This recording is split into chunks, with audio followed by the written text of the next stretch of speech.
যে আপনি ইংরেজি ভাষায় দুর্বল বলে ইংরেজি ভাষা বলতে পারেন না? আপনি কি এটা মনে করেন যে ইংরেজি ভাষা শেখাটা খুবই কঠিন, তাই আপনি ইংরেজি ভাষা বলতে পারেন না?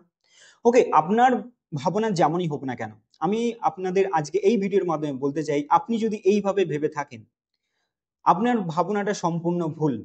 আজকে এই ভিডিওর মাধ্যমে আমি আপনাদের দেখাবো যে আপনার ইংরেজি ভাষা বলতে না পারার আসল 3টি কারণ কি কি। কি কারণের জন্য আপনি ইংরেজি ভাষা এখনো অবধি ভালোভাবে বলতে পারছেন না এবং ভালোভাবে সেটাকে শিখতে পারছেন না, আসল কারণ কি। Hello everyone, my name is Shamim Malik and I am the founder of SM Spoken English Academy. ইংরেজি ভাষা বলতে না পারার বহু কারণ আছে, কিন্তু এই ভিডিওতে আজ আমরা মূলত 3টি প্রধান কারণের ব্যাপারে জানব, যে 3টি কারণে আমরা নিজেকে ইংরেজি ভাষা শেখা থেকে এবং বলা থেকে এবং সেটাকে অধ্যয়ন করা থেকে বিরত রাখি। প্রথম কারণটা হলো গ্রামাটিক্যাল জটিলতা। অর্থাৎ কি ধরনের গ্রামাটিক্যাল জটিলতা? ছেলেবেলা থেকেই আমরা যখন স্কুলে পড়ে এসেছি, আমরা দেখে এসেছি ইংরেজি মানেই অর্থাৎ ইংরেজি গ্রামার, এবং ইংরেজি গ্রামার যখন আমরা ইংরেজি গ্রামারের ক্লাস করে থাকি, সেক্ষেত্রে আমরা অনেকেই দেখেছি যে তার মধ্যে এত কিছু সেখানে শেখানো হয় একজন সাধারণ অ্যাভারেজ স্টুডেন্টের পক্ষে কোনোদিনই সেটা নেওয়া সম্ভব নয়। অর্থাৎ ইংরেজি গ্রামারে আমরা দেখেছি বহু কিছু থাকে।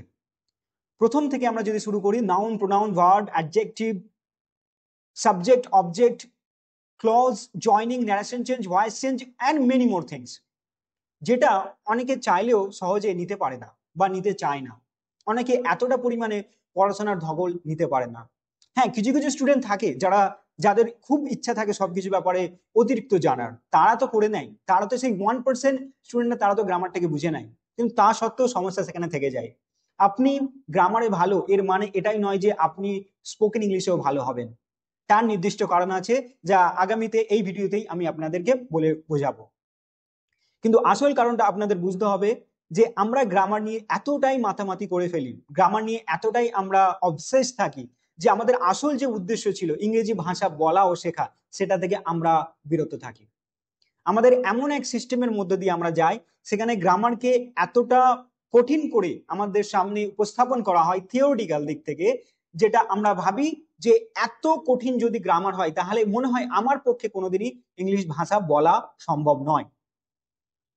কিন্তু আপনি কি জানেন গ্রামার বিভিন্ন রকম ভাবে স্টাডি করা যায়? যেমনটা মনে করুন না, আপনি বাংলা ভাষা বলছেন এই মুহূর্তে, এবং এই বাংলা ভাষা বলার সময় আপনি কিন্তু প্রতিটা বাংলা ব্যাকরণের দিক থেকে যদি বলি, আপনি পুরোপুরিভাবে ঠিকঠাক বলছেন, বা ঠিকঠাক নাই বা যদিও বলেন, আপনি মোটামুটি ঠিক আছেন।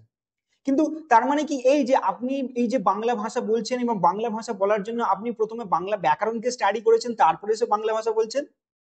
না, এরকমটা কিন্তু হয় না। তাহলে যখন একটা ভাষার ক্ষেত্রে এটা হচ্ছে না, যখন কেন তাহলে অন্য ভাষার ক্ষেত্রে এমন হবে? যখন আমরা মাতৃভাষার ক্ষেত্রে গ্রামারকে এতটাও প্রায়োরিটি না দিয়ে আমরা দিব্যি বেশ ভালোভাবেই বাংলা ব্যাকরণ সঠিকভাবে কথা বলতে পারছি বাংলা ব্যাকরণ সহ, তাহলে কেন আমরা ইংলিশ ভাষাকে এইভাবে অধ্যয়ন করে থাকি? এরকম ভাবে পড়াশোনার মানেটা কি? অ্যাকচুয়ালি আমরা একটা সিস্টেমের মধ্যে পড়ে গেছি, এবং যে সিস্টেম বহু বছর ধরে এটা চলে আসছে, আমি জানি না এটা কবে চেঞ্জ হবে। আমি জানি না যে গ্রামারকে কবে অন্য উপায় শেখানো হবে, যেখানে প্রত্যেকটা স্টুডেন্ট গ্রামারকে এতটাও কঠিন মনে করবে না, এবং যেখান থেকে তৈরি হবে স্টুডেন্টের ইংরেজি ভাষা শেখার প্রতি ইচ্ছা। এবং দ্বিতীয় নম্বরটা যেটা আমি বলি, যে আমরা বিশেষ করে যারা বাংলা মিডিয়াম স্টুডেন্ট, আমি একজন বাংলা মিডিয়াম স্টুডেন্ট, আমি জানি যে প্রবলেমটা আসলে কোথায়, ইংরেজি না বলতে পারার প্রবলেমটা আসলে কোথায়। দেখুন, একটা ভাষা আপনি যখন শিখছেন এবং সেই ভাষার আপনাকে নিজেকে এক্সপ্রেস করার মতো একটা উপযুক্ত পরিবেশ চাই। আপনি ভাষাটা শিখছেন এবং সেই ভাষাটা নিয়ে আপনি কথা বলবেন, 2-4টে কথা বলবেন, কিছু কনভারসেশন করবেন, সেই উপযুক্ত পরিবেশ কিন্তু আপনার দরকার হয়ে পড়ে যখনই আপনি ভাষা শিখছেন। ভাষা কিন্তু আপনার খাতা বই কলমের মধ্যে সীমাবদ্ধ থাকতে পারে না, এটা আপনাকে প্রথমে বুঝতে হবে। এটা আপনার ফিজিক্স, কেমিস্ট্রি, বায়োলজি নেই যে আপনি পড়লেন, মুখস্থ করলেন, বুঝলেন এবং সেটাকে থিওরিটিক্যালি লিখলেন। এটা একটা প্র্যাকটিক্যাল বিষয়, আপনাকে সেটাকে ইউজ করতে হবে, আপনাকে সেটাকে অ্যাপ্লাই করতে হবে আপনার ডেইলি জীবনযাত্রায়। তাহলে আমরা যদি এইভাবে ভাষাটা শিখি অ্যাজ এ সাবজেক্টের মতো, আমাদের প্রথম ভুল হচ্ছে যে ভাষাটাকে আমরা ইংরেজি ভাষাটাকে অ্যাজ এ সাবজেক্ট হিসেবে গ্রহণ করেছি, নাকি অ্যাজ এ ল্যাঙ্গুয়েজ হিসেবে। তাহলে আপনি যখন একটা ভাষা শিখছেন, তখন আপনার একটা উপযুক্ত পরিবেশ চাই, যেখানে আপনি যা যা শিখছেন সেগুলো গিয়ে আপনি অ্যাপ্লাই করবেন। কিন্তু বাংলা মিডিয়ামে পড়ার দরুন হয়তো আমরা সেইভাবে পরিবেশটা পাই না, কারণ আমরা মূলত আমাদেরকে ওইভাবে এনকারেজ করা হয় না, উৎসাহ দেওয়া হয় না, প্রবণতা আমাদের ওইভাবে ইন্সপায়ার করা হয় না যে তোমরা একে অপরের সঙ্গে ইংলিশে কথা বলো, বা আমাদের এমন কেউ আমাদের গাইড করা হয় না যে ঠিক আছে তোমরা কথা বলো, তোমাদের যেখানে যেখানে কোনো রকম ভুল ভ্রান্তি বা তোমাদের কিভাবে কথা বলা উচিত সেটা আমি পার্সোনালি গাইড করবো, এমন কোনো পরিবেশ ছিল না। এবং তো যার দরুন আমাদের ইংলিশ চর্চাটা একেবারেই শুরু থেকেই গড়ে ওঠেনি, যার ফলে আমরা প্রথম থেকে ইংরেজি ভাষাটাকে ভয় পেয়ে এসেছি। এন্ড 3 নম্বর কারণ যেটা আমি বলবো সব থেকে বড় কারণ, এন্ড সেটা হচ্ছে কি আপনার ভুল না করার প্রবণতা। অর্থাৎ আমরা ভুল আমরা আমরা কি চাই যে আমরা ভুল করব না। আমরা যখন একটা ভাষা শিখছি আমরা কোন রকম ভাবেই সেই ভাষাতে 1%ও ভুল আমাদের না যেন হয়, কেউ যেন আমাদের ভুলটা না ধরতে পারে, অর্থাৎ আমরা 100% অ্যাকিউরেসি নিয়ে যেন কথা বলতে পারি। আর বাস্তবে এটা কোনোদিনই সম্ভব নয়। আপনি যখনই কোনো কিছু শিখবেন, সেটা ভাষা হতে পারে, সেটা গাড়ি চালানো হতে পারে, সেটা যে কোনো কাজ হতে পারে, আপনার প্রথমে ভুল করার প্রবণতা থাকবেই, এবং সেটা করতেই হবে আপনাকে, কারণ আপনি প্রথম থেকে একেবারে 100% সঠিক হতে পারেন না, এটা আপনাকে মাথায় রাখতে হবে। কিন্তু সমস্যাটা কি হলো, আমরা এমন এক ধরনের পরিবেশের মধ্যে দিয়ে থাকি, আমরা এমন এক ধরনের পরিবেশ তৈরি করেছি যেটাকে আমি বলবো টক্সিক পরিবেশ এবং toxic environment that we have created. যেখানে আমরা দেখেছি যে কেউ একজন স্টুডেন্ট যখন সে নতুন নতুন ভাষা শিখছে, তার খুবই আগ্রহ যে সে ইংরেজি ভাষা শিখছে এবং ইংরেজি ভাষাতে কথা বলবে, এবং হঠাৎ করে সে এমন কিছু একটা বললো, হয়তো সেটা তার ভুল হলো, এবং আর পাঁচজন ওই পরিবেশে যারা আর পাঁচজন ছেলে বা মেয়ে আছে তারা কিন্তু তার সেই ভুলটাকে নিয়ে হাসাহাসি করে এবং ঠাট্টা করে। কেউ কিন্তু তাকে এনকারেজ করে না যে ঠিক আছে ভুল তো ভুল actually is a part of learning. তুমি ভুল করছো মানে অ্যাকচুয়ালি তুমি শিখছো, you are on the right path. এইভাবে কিন্তু আমাদের কেউ এনকারেজ করে না, সেটাকে নিয়ে আমরা মজা করি, সেটাকে আমরা তাকে নিয়ে ঠাট্টা করি, যার দরুন আমরা দিন দিন কি করছি, আমরা এই ধরনের প্রবণতা আমাদের মধ্যে তৈরি হচ্ছে যে না আমার বললে হয়তো কোনো রকম ভুল হতে পারে এবং লোকে সেটা নিয়ে হাসাহাসি করবে। তো এইরকম একটা পরিবেশকে দেখুন, পরিবেশকে চেঞ্জ করার দায়িত্ব আপনার নয়, আপনার দায়িত্ব আপনাকে চেঞ্জ করার।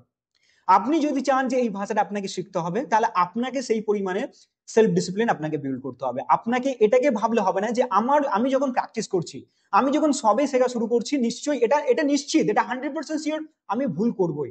কিন্তু এটা নিয়ে যদি কেউ হাসাহাসি করে, এটা নিয়ে কেউ যদি আমাকে ঠাট্টা করে, এটা তার প্রবলেম, আমার নয়। কারণ এই আজকে আমি যে ভুল বলা শুরু করেছি, আজকে আমি যে শুরু করেছি কথাটা, আজ থেকে 1 বছর 6 মাস পরে আমার কিন্তু আমি সেম স্টেজে থাকবো না, আমি নিজেকে ডেভেলপ করে নেবো, আমি একটা আলাদা লেভেলে পৌঁছে যাব। কিন্তু আপনি যদি ওই সমস্ত মানুষের কথা ভেবে আপনি কথা বলা থেকে নিজেকে বিরত রাখেন, আপনি যদি ভাবেন না আমি কোনো রকম প্র্যাকটিস করবো না, না আমি কোনো রকম ভাবে বলবো না, আমার বলতে গেলে ভুল হবে, তাহলে কিন্তু আপনি আলটিমেটলি পিছিয়ে পড়বেন।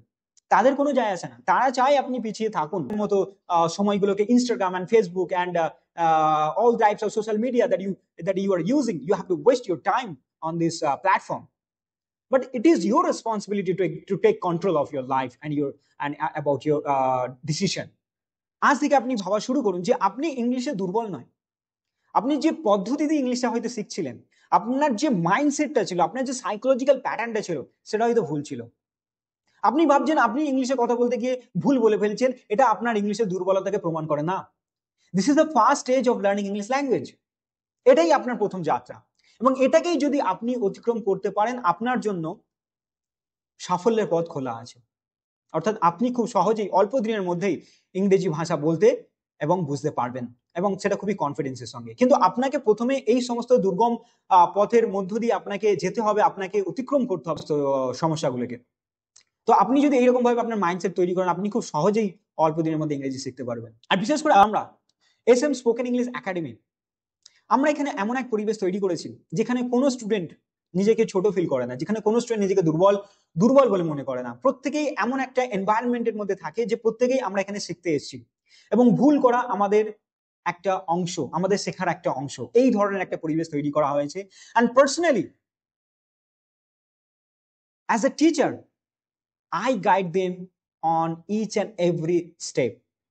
আমি তাদেরকে প্রত্যেককে ধরে ধরে জিনিসগুলোকে শেখাই, তাদেরকে প্র্যাকটিস করাই, এবং তাদেরকে গাইড করি যে কিভাবে তুমি এই ভাষাটা খুব ভালো করে শিখতে পারবে।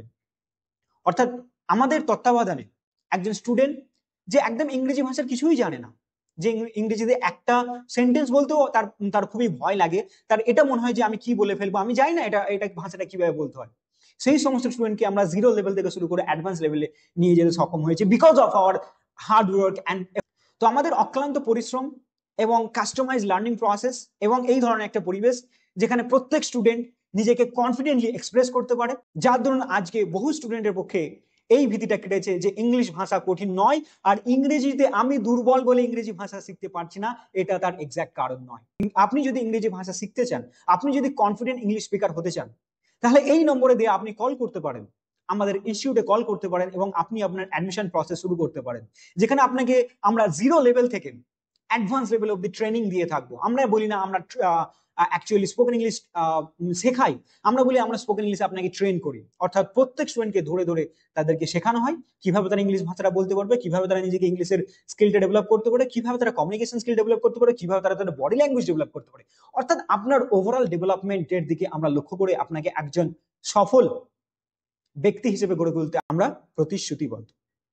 এই ভিডিওটি যদি আপনার ভালো লাগে তাহলে অবশ্যই ভিডিওটা তার সঙ্গে শেয়ার করবেন যার দেখা খুবই প্রয়োজন, যারা ইংলিশ ভাষা শিখতে চায় কিন্তু কারণে ইংরেজি ভাষা শিখতে পারছেন না।